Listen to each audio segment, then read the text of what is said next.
सास की बहू के लिए इतनी नफरत कि बेचारी की जान ही ले ली। बेचारी बहू भी किसी की बेटी है। बहू ओ बहू कहाँ मर गई? कमला ने आवाज़ लगाई। वो अभी सारा काम निपटाने के बाद नहाने के लिए गई थी और सास की हर 2 मिनट में ऐसी आवाज़ सुनने की उसकी आदत पड़ चुकी थी। जरा सी नज़रों के सामने से हटी कि सास चिल्लाना शुरू कर देती। इस बार आवाज़ कुछ ज़्यादा तेज थी। कोई अनहोनी ना हो गई हो। उसने जैसे तैसे अपने ऊपर 2 मग पानी डाला और कपड़े पहनकर बाथरूम में दौड़ते हुए सास के कमरे में पहुंची। अरे मरी, तुझसे एक काम भी ठीक से नहीं होता, कमला देवी फिर चिल्लाई। क्या हुआ माँ जी? उसने डरते डरते पूछा। हुआ क्या, दिखता नहीं कमबख्त, ये कमरे में पानी पड़ा है। आज पोछा नहीं लगाया था क्या? अभी कहीं मैं गिर जाती तो मेरी हड्डी पसली टूट जाती, कमला देवी ने चिल्ला कर कहा। लगाया तो था माँ जी, उसने धीरे से कहा। तो ये कहाँ से आ गया? हे भगवान, मेरी तो किस्मत ही फूटी है जो ऐसी लड़की पर मेरा बेटा लट्टू हो गया। ना जाने कहाँ कहाँ से बड़े बड़े घरों के उसके लिए रिश्ते आ रहे थे। अच्छा, अब चल जल्दी से इसे साफ कर दे, सास ने चिल्लाते हुए कहा। उसको पता था कि नहाने जाने से पहले ही उसने पूरा घर साफ किया है और ये पानी जानबूझकर उसकी सास ने ही उसे तंग करने और ताने सुनाने के लिए गिराया है। फिर भी उसने बिना कुछ बोले गिरे पानी को साफ कर दिया और कमरे में आकर थोड़ा आराम करने बैठ गई। सोचने लगी, सास की चिल्लाहट अब कौन से काम के लिए बुलाने वाली होगी। उसके लिए ये कोई आज की बात नहीं थी। जब से वो शादी कर इस घर में आई थी, उसके पति के ऑफिस जाते ही ये रोज का नियम था। आज किसी बात पर, कल किसी बात पर, बस उसकी सास को एक बहाना चाहिए था। अगर नहीं मिलता था तो बहाने बनाने की कला में वो माहिर थी। इस रोज रोज की किचकिच से अक्सर वो तंग आ जाती थी, पर कुछ पति के प्यार, कुछ सास की उम्र और कुछ घर की नई बहू होने के वजह से वह सब बर्दाश्त कर रही थी। उसे खुद ही समझ नहीं आ रहा था कि उसके खुद के वजूद में इतना परिवर्तन कब और कैसे आया।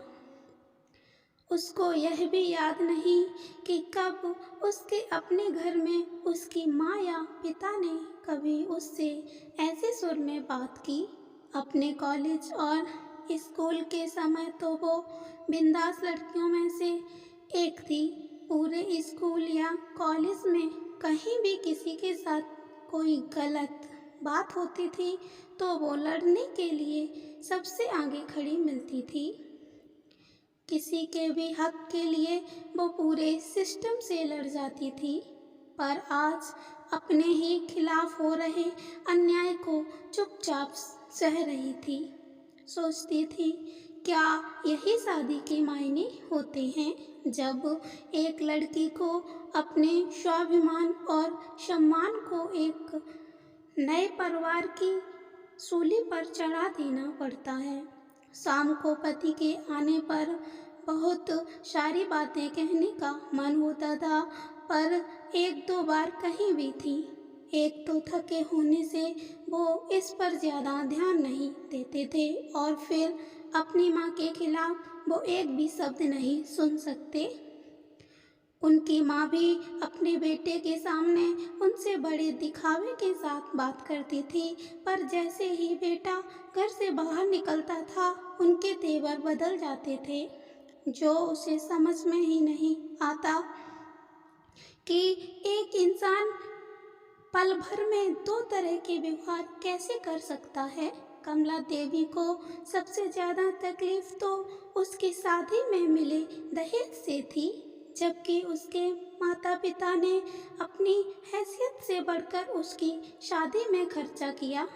लेकिन दहेज में या दूसरे से कुछ भी मुफ्त में मिलने की उम्मीदें और अभिलाषाओं का कोई अंत नहीं होता। हर चीज़ कम लगती है और उसके आने पर सबसे पहले उन्होंने घर की महारिन की छुट्टी कर दी और घर में उसके कदम रखते ही हाथों की मेहंदी का रंग छूटने से पहले ही बाकी कामों के अलावा बाई के सारे काम भी उसके ऊपर आ गए। और कमला देवी ने कभी भी उसे एक नौकरानी से ज़्यादा नहीं समझा। कुछ ऐसा ही जिंदगी कट रही थी। उसकी रोज कोई नया बखेड़ा होता था और वो रोज शांतिपूर्वक उन्हें संभालने की कोशिश करते हुए सोचती थी कि जल्दी ही उसे अपने पति और सास के साथ बैठकर शांति से इसका हल निकालना पड़ेगा। पर बस रोज की ऐसी दिनचर्या में सबके साथ बैठकर बात करने का समय नहीं मिल पा रहा था। एक दिन वो रोज की तरह सुबह झाड़ू लगा रही थी जब कमला देवी अपने बिस्तर के किनारे बैठी स्वेटर बुन रही थी। अचानक जैसे ही वह झाड़ू लगाते लगाते उनके पास पहुंची, उसने बिना कुछ देखे बहू को जोर से लात मारी और चिल्लाई, अरे कुछ अक्ल भी है या घास चरने गई है? जब मैं कुछ कर रही होती हूँ तभी तुझे काम सूझता है। अभी ही मेरे कमरे में झाड़ू लगानी थी तुझे।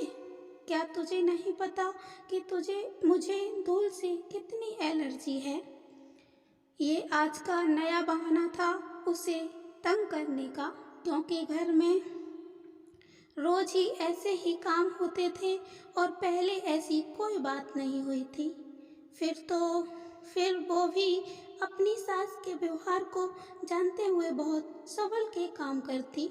वो उनके द्वारा दिखाई जगह पर सफाई के लिए जैसे ही थोड़ा झुकी, ना जाने किस झोंक में कमला देवी ने जोर से पैर चलाया और वह बहू के कंधे पर जा लगा। जब तक वो खुद को संभालती, उसका सिर सामने की दीवार से टकराया और गिर पड़ी। कमला देवी चिल्ला उठी, क्या हुआ कलमुही, मर गई क्या? उठ, क्यों नहीं रही? बचा हुआ काम कौन करेगा? चल उठ। वो उसकी कुछ बातें सुन तो रही थी पर समझ में कुछ नहीं आ रहा था और बड़ी हिम्मत करके जैसे तैसे वो उठने की कोशिश कर ही रही थी कि कमला देवी ने फिर ठोकर मार दी और सिर दोबारा दीवार से टकरा गया। इस बार बहू बेहोश हो गई थी। सास बड़बड़ाते हुए उसे कोसती रही।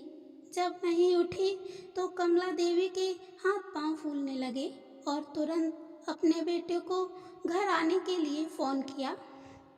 पति उसे तुरंत हॉस्पिटल ले गया तो कमला देवी भी साथ आई और एडमिशन कराने के समय भी बड़बड़ाए जा रही थी। सब पता है इसके तिर्या चरित्र का, सब करके कराने के और मुझे तंग करने के नाटक हैं इसके जिससे घर में कोई काम ना करना पड़े और हम सब इसकी सेवा करें। यह तो इसका बेटा काफ़ी दिनों से घर में जो चल रहा था सब देख रहा था और समझ रहा था, पर आज माँ के ऐसे व्यंग देखकर कुछ ज़्यादा ही परेशान हो गया। लेकिन उस समय उसे अपनी पत्नी की जान बचाने की पड़ी थी।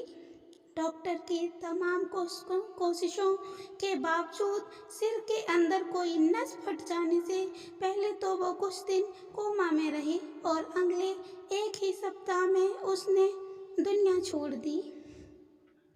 वक्त के साथ साथ बातें कहाँ छुपती हैं। धीरे धीरे पड़ोसियों की जुबान पर उसके प्रति कमला देवी के बुरे बर्ताव की बातें सामने आने लगी, जिसमें कमला देवी के बेटे का भी नाम आ ही जाता था।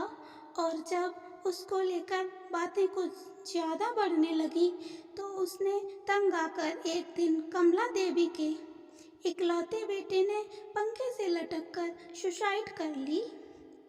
अब पूरे घर में दिन भर सन्नाटा रहता था। कमला देवी कुछ दिनों तक लोगों को दिखाई पड़ती रहीं और अक्सर घर के अंदर से उनकी आवाज़ें सुनाई पड़ती थी।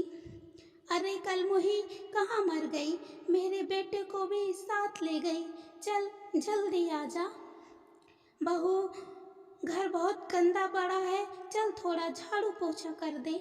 फिर उसी लय में रोते रोते उनकी आवाज़ सुनाई पड़ती थी। बहुत अच्छी बहू थी, कभी शिकायत नहीं करी उसने। अभी हॉस्पिटल में है, इलाज चल रहा है।